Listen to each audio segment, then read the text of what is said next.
good day sa lahat. So meron na naman tayong napakagandang full face helmet ngayon na re-review syempre para sa inyo. So January na ngayon, so belated lang po sa inyo. Belated Happy New Year and Merry Christmas nga, no? So ayan, so syempre dahil bagong taon, dapat bagong version ng mga helmet yung i-review natin. So isa na dito yung Spider Sword. So isa tong version 2, kung hindi ako nagkakamali. Meron na siyang napakagandang graphics na nakalagay dito sa kanyang helmet, no? So ano ba yung pinagkaiba ng version 2 dun sa version 1? So syempre titignan natin, sabay-sabay nating tignan to kung anong meron dito. So kadadating lang nito. So isa tong Spider Swords na version 2, wala nakalagay na version 2 or something, basta yung pangalan niya ganon pa rin, Spider Sword. So hindi na siya yung plain na kagaya ng na-review natin nung last time, no? So ano nakalagay dito? Isa pa ring ECR 22.06 itong Spider Swords, no? And may nakalagay dito Final QC Pass, ganun pa rin ICC. Wala po siyang DOT or FMVS na certification nakalagay. Yung ECR 22.06 yung pinaka-importante dito na certification, and ICC.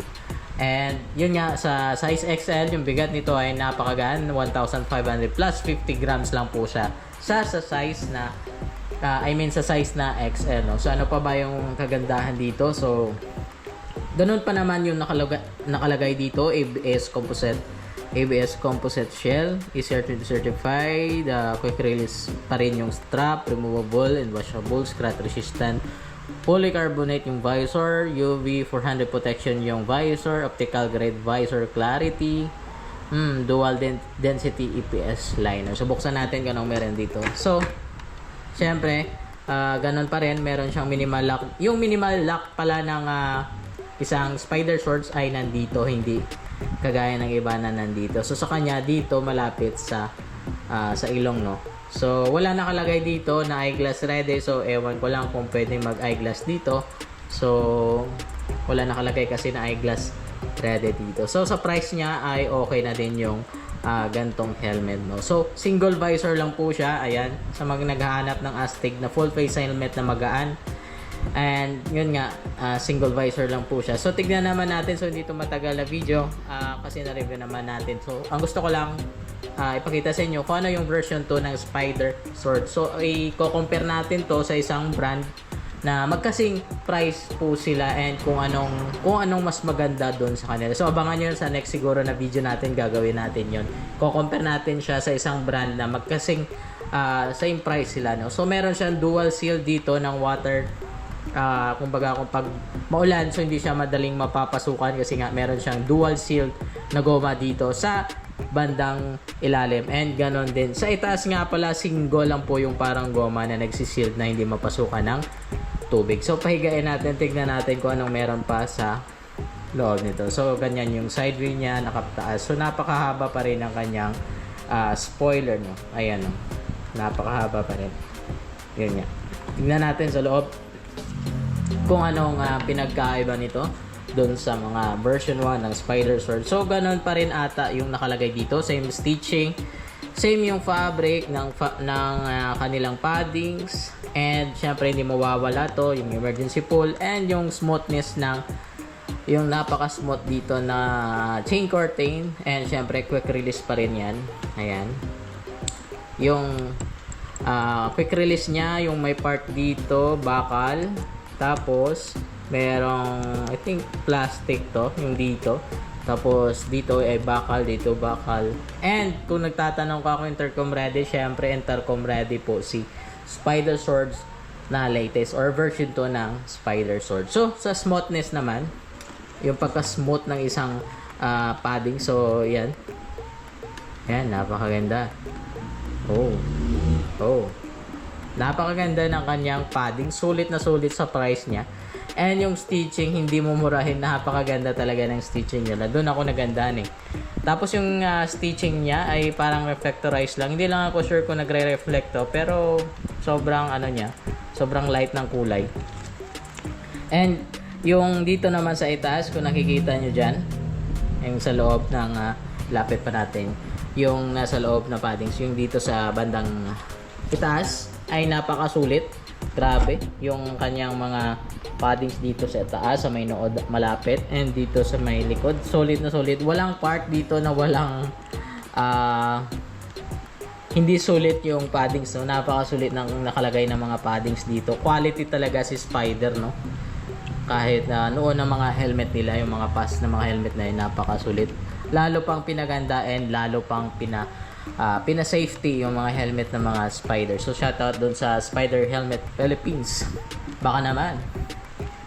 So, intercom ready, single visor lang po siya and napakagaan, sobrang gaan.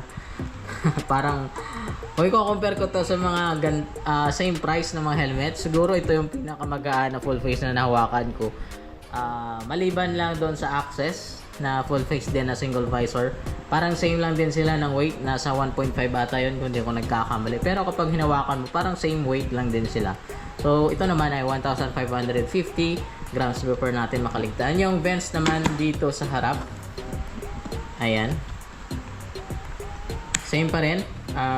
Konti lang talaga or maliit lang yung butas dito, isang ganyan lang yung kanyang vents dito sa may baba, and doon naman sa itaas ay single lang po yung kanyang vents. Ayan, makikita nyo, napakaganda kasi ng Spider Shorts, napaka aerodynamic nya. Mula dito, ayan, medyo ano siya, medyo patusok yung design nya, napaka sharp, and papuntang likod, and napaka sharp din syempre ng kanyang spoiler dito sa likod. Siguro nasabi ko naman lahat, and wala naman masyadong bago dito. So yung graphics lang, I think yung kanyang visor sa pag-release ng visor ay same pa rin, full pa rin yan, paganyan pa rin, paatras.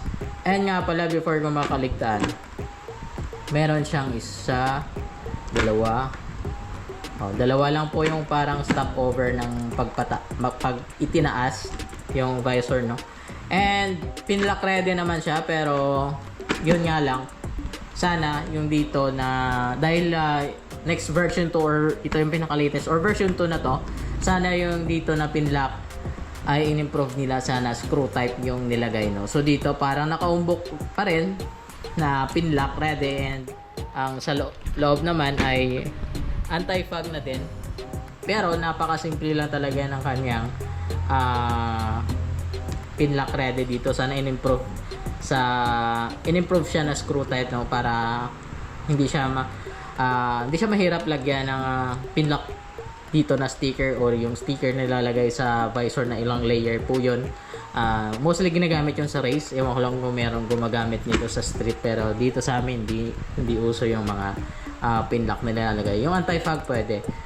And hindi po siya photochromatic, yung wala pong nakalagay dito kung nagtatanong kayo, kasi baka may magtanong dyan kung photochromatic ba yung visor ng Spider Shorts. Wala pong nakalagay dyan na photochromatic. Yung photochromatic, search nyo na lang dyan. Yung basta sa pagkaalam ko, yung photochromatic kapag na ilawan or sunny day or basta napakasilaw ay naging dark, mas dark po yung kanyang visor, no? And kung medyo malamig naman and medyo paggabi, medyo nagle-lesser yung pagka-darken ng isang visor, no, na tinatawag na photochrome o photochromatic ba yun? Hindi ako nagkakamali. So yung mga photochromatic na mga visor, mostly makikita nyo lang yun sa MT. Siya po yung unang brand na nakita ko 5 years ago. Photochromatic na po yung visor ng MT helmets, no. So yun yung brand na dinadala ko or ginagamit ko mostly every time ako nagmo-motor. MT helmet, sa lahat ko na helmet na collection ay puro MT helmet, kasi nga nasa kanya ng lahat. I think siya sobrang updated po sa MT. Kung i-versus natin yung mga kagaya ng Evo, Spider, Sec, mas updated po yung MT helmet, no. Pagdating sa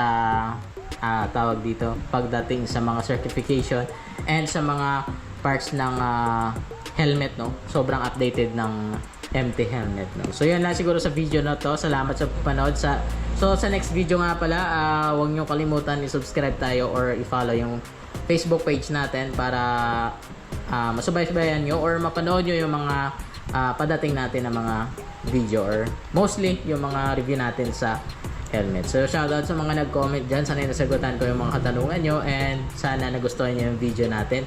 And shoutout po sa lahat na makakapanood ng mga video natin. Peace.